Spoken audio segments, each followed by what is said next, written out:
Let's react to this video by June Journey. It's called "The Disturbing Asian Beauty Trend Makes People Smile Forever." This girl spent 800,000 RMB in just 1 year to get 20 plastic surgeries. $110,000? What? When she appeared on the reality show with her mom broke down crying, begging her to stop. But the girl, she just sat there and smiling. Everyone on set was shocked and kind of disturbed by how calm she looked. Then she explained she was actually really sad inside, but she couldn't show it because she had gotten a smile lip surgery. Smile lip surgery? Okay, we'll have to see what exact type of lip surgery she had here. Her mouth was literally stuck in a permanent smile. Hi guys, I'm June. Welcome back to my channel. Today we're diving into a cosmetic surgery trend that's been blowing up in both China and Korea over the past few years. Smile lips. Let's talk about what smile lips actually are. So before she gets into that, let me tell you the most common type of lip surgeries that I do for cosmetic purposes. The number one most common is the L-lift lip lift. That's where we remove skin at the base of the nose and essentially roll the lip out. And what that does is that it shortens the philtral distance, it increases the volume of the upper lip, it also increases the arching of the upper lip, and it gives the ability to usually show more of the upper teeth. Those are its primary aims. And that is a surgery that leaves a scar at the base of the nose, and we've talked extensively about that surgery on this channel. Another common lip surgery that I do is a lip reduction, and that's usually for someone who's had either silicone injections in the past, or they just congenitally have one portion of the lip that's a little fuller than the other, or maybe even from prior trauma, and we essentially try to improve the symmetry and the overall volume distribution between the upper and the lower lip by surgically removing a portion of the mucosa. And then there are corner lip lifts, and that's where skin is removed from the corner of the lip, and that allows for the red lip to essentially evert out. And that's usually something that we will do after a lip lift, only if it's needed to improve the overall contour of the upper lip. But there are some other lip cosmetic procedures that are done around the world. So I think they're going to get into that here, and then I'll make sure to give my commentary. In simple terms, it's a cosmetic procedure that lifts the corner of your mouth slightly upward, making it look like you're always smiling. Right. So when I look at this image at 56 seconds, what I'm seeing is that a lip lift has been done. That's that incision made at the base of the nose. And that's what leads to the reduced philtral distance. And you can see the fuller upper lip. But in addition to that, it looks like they did a procedure right here by the commissure to bring up those commissures. And that is a style of corner lip lifting, but one that I'm not a fan of. Another name for it is Grin lift, and essentially that incision is carried out more lateral outside of the vermilion border. And what that does is that it creates this kind of upward turn and can be somewhat of a strange appearance, especially if someone's not trying to smile. And also the scars can be more visible and harder to cover with makeup. So when I do a corner lip lift, I only work on lifting the lateral upper lip, and that scar is hidden into the vermilion border, not stretching outside of it. And we have a video where we go through these various types of corner lip lifts. People's first impression of you becomes, oh, she looks nice, or she must be easy to get along with. This trend originally took off in South Korea and is called corner lip lift. Again, it's only one style of the corner lip lift. This is like a version of it. This isn't the only way to do corner lip lift surgery. According to Korean beauty standards, the ideal lips should check these 3 boxes. 1. The upper and lower lips should have a 1 to 1.5 ratio, with the bottom lip slightly fuller. So that's a fairly classic aesthetic. For some people, that's not the case, and they still look quite beautiful. So it could be closer to a 1-to-1 ratio. It's rare that the upper lip is much bigger than the bottom lip. That usually is not the most aesthetically ideal, but sometimes that ratio can be a 1-to-2, for example, and the person can still have beautiful lip aesthetics. So it's not like it has to be this exact ratio for optimal lips. This gives a more 3D natural look. 2. There should be a visible Cupid's bow, making your lips look youthful, sexy, and cute. Well, the Cupid's bow will have different degrees of definition depending on the individual. And as we age, the definition of one's Cupid's bow typically goes down because, the tissues start to flatten, you lose some collagen, elastin. So that nice roll, that definition point between the pink portion of the lip and the cutaneous lip tends to decline with time. So it flattens out and it's less distinct. And that's sometimes where people might get filler to bring out more definition in the Cupid's bow. The problem with making incisions right at the Cupid's bow is that you actually reduce the degree of definition and those scars can be more visible. And once you've decreased that definition of the Cupid's bow, it's almost impossible to get it back. 3. And most importantly, the corners of your mouth should naturally curve up, as if you are subtly smiling all the time. Yeah, and that's not exactly natural, right? So sometimes there are some more extreme forms where the corners can droop quite a bit and they can extend into the marionette lines. So there are ways to deal with that. There's filler to potentially improve the appearance of the marionette lines. There is Botox that can be injected into DAO muscles. There's also filler that can be placed right at the oral commissure. Sometimes that's done with HA filler, sometimes with more like a fat transfer to the area for longer term effects. But doing this type of procedure that creates that extended incision and creates this kind of permanent smile, in my opinion, is not an ideal type of aesthetic, especially one that, you may not want to have your whole life. Here's how the procedure works. Surgeons make a small incision near the corners of your lips, remove some muscle and fat, and stitch the corners upwards at a lifted angle. You see, so this is the difference between this type of corner lip lift and the type that I do. In the version that I perform for some patients, the incision is along the upper lateral vermilion border, and a triangular area is removed, but the incision is still hidden right at that border, curving down towards the lower part of the oral commissure without a lateral extension. Because once you have the lateral extension, that scar is very tricky to conceal, and this type of permanent smile is really, I don't think, in everyone's favor. It only takes about 30 to 55 minutes. 30 to 45 minutes, and then you could potentially have a lifetime of problems. So you have to be careful with these short procedures that can lead to some problematic aesthetic effects. But since it involves key facial muscles, especially the ones that control expressions, so some people end up with super unnatural looking results. That's why you'll sometimes see people whose mouth corners are always upturned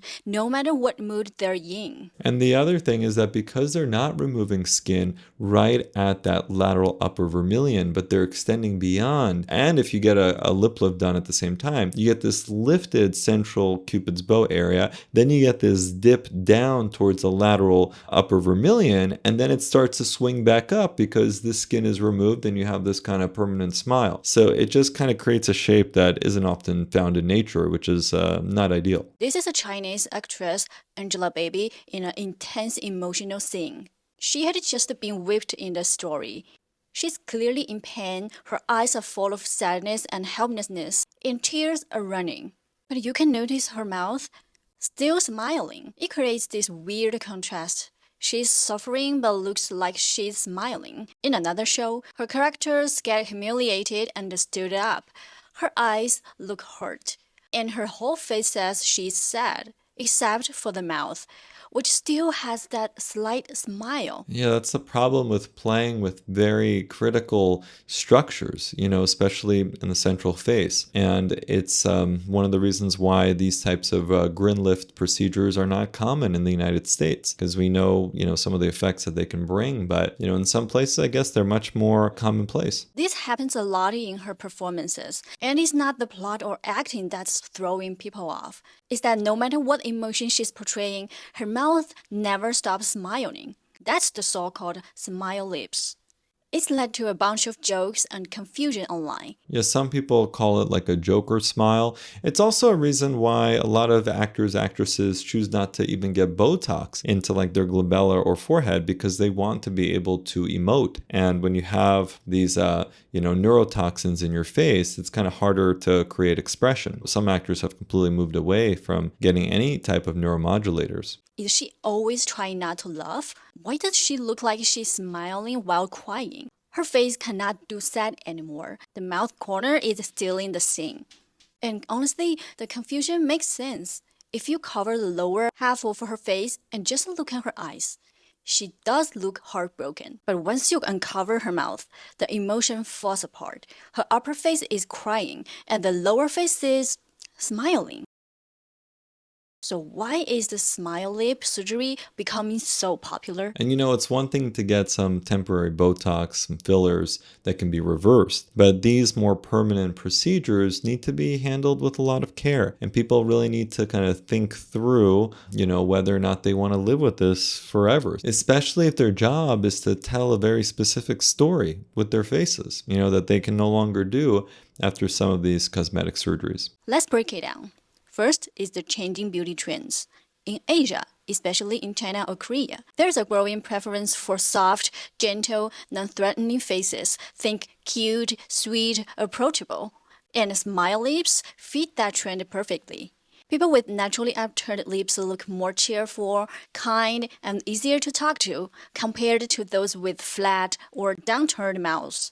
Especially when taking selfies or filming videos, smile lips give your face a kind, warm vibe, even when you are not actually smiling. That's why almost every photo apps these days comes with the default filters that leads to mouth corners. Here I've got one installed. First I choose the picture that I got bored, then I push the face rebuild button and choose the lips button and click the smile button. Voila!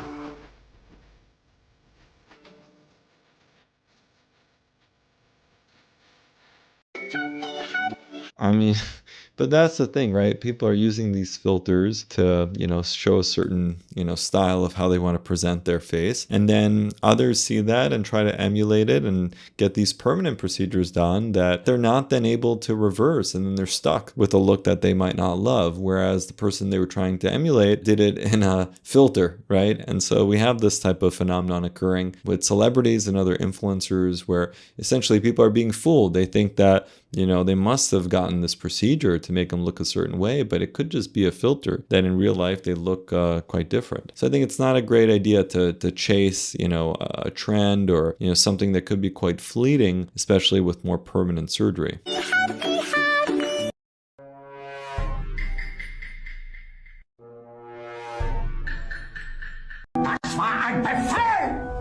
The second, the psychology of first impressions. Psychology studies show that when we meet someone new, it only takes 0.1 seconds to form a first impression, and facial impression is one of the most powerful cues. According to the research from the American Psychological Association, facial impression makes up over 55% of how we judge someone at first glance. Way more than clothes, body language, or what they say. Humans have evolved to read faces instantly. Yeah, but again, it needs to be an expression that's appropriate to the occasion, right? So if you meet someone, sometimes you're meeting in a very happy setting, sometimes you're meeting in a setting that, may not be so happy. So what if you met them, at a funeral and they're looking like they're constantly smiling? Well, that's not good, right? So yes, first impressions are important, but the context in which we meet people for the first time is also equally as important to consider. Better not to alter too much of your ability to express yourself to the fullest. Furrowed brows, we think stress or hostility. Upturned lips, friendly and confident. Downturned lips, tired, unfriendly, or just not in the mood. And based on that snap judgment, we decide whether or not we want to talk to, trust, or even work with someone. But remember, there are non-surgical ways to adjust our oral commissure so that they can give off a different impression, right? So there's ways of doing that in a temporary way. You don't need to go, all out and get it so that it's always in that state. So that's something to remember, especially for younger patients who are considering, these types of procedures, especially more permanent procedures. That's why so many jobs in sales, hospitality, or airlines care so much about your friendly resting face. Some companies even teach new employees how to trim their mouth corners. Even though smile lips surgery is becoming super common, it's definitely not risk-free. A lot of people end up with crooked mouths, bad scars, or an overall unnatural look. Yeah, so what they're showing here on the left-hand side is different types of scarring at the oral commissure. So again, there's a risk of having that Joker type of smile that looks rather odd at times. And then what they're showing on the right is a form of a lip reduction surgery where the central tubercle of the upper lip is quite accentuated. So it doesn't, again, carry a very natural type of appearance of the upper pink lip. Instead, it looks a little bit like a caricature. So again, there's ways of performing surgery that make someone look more naturally, aesthetically, kind of optimized versus making someone look like something that doesn't normally exist in nature, where you can tell that something just seems off, even if you don't have the aesthetic eye or you don't know about some of these surgeries, but just something just seems off about a person's face. It's possible they may have had one of these procedures. There's also personal preference that plays into this. Some people just have a very specific look that they're going for. Whether they later on regret it or not is, a different issue. But, if they agreed upon that look with their surgeon and that's what they've wanted, sometimes that is just what ends up happening. But I think, if this trend continues, there will eventually be a correction as far as the popularity of it because, people will realize that this is not the ideal type of appearance. So we'll see what happens over time. What started as an attempt to look friendly and cute sometimes ends up looking like the Joker. So definitely think twice before getting it done. Because smile lips aren't just about your lips. It's this whole mix of cultural, beauty standards, visual impressions, psychology, and social strategy. Sure, it can make you seem more likable in daily life. But in film or acting, where you need a full range of emotions, it might hold you back.